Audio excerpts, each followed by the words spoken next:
नहीं साई, मैं उसे नहीं मारना चाहता था।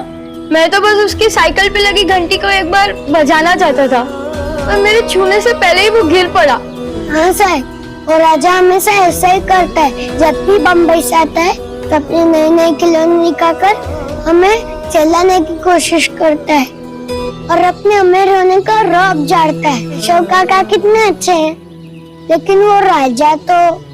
हाँ साई, और आज जो हुआ उसके लिए उसे सबक सिखाना ही चाहिए।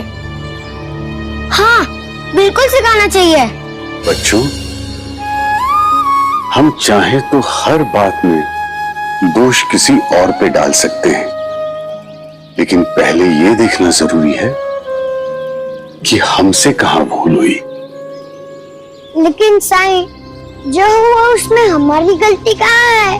बाजीराव, पहली बात तो ये कि कोई तुम्हें कितना भी जलाने की कोशिश करे, जलना या न जलना ये तो हमारे हाथ है। और बाजीराव, किसी और के खिलौने को देख के जलन किस लिए हो? जो दूसरे के पास है उसको पाने की, उसको छूने की इच्छा ही क्यों करनी? हमारे पास जो भी था उससे हम संतुष्ट थे, खुश थे,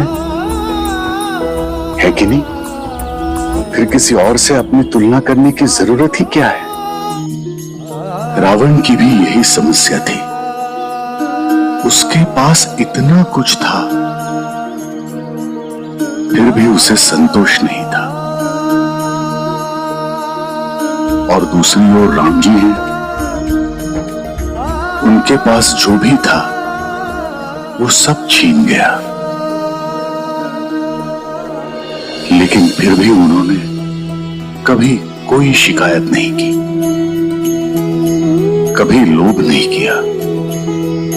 जो था उसी में संतुष्ट रहे वो। और जानते हो बच्चों, राम जी की एक और खास बात क्या थी? उन्होंने कभी किसी का अपमान नहीं किया, अपने दुश्मनों का भी नहीं, बल्कि रावण के ज्ञानी होने का उन्होंने सम्मान किया। इसीलिए अगली बार जब प्रहलाद से मिलो तो उसकी अच्छाइयां देखो,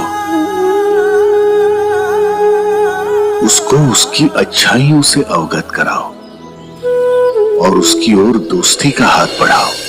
हम समझ गए साई।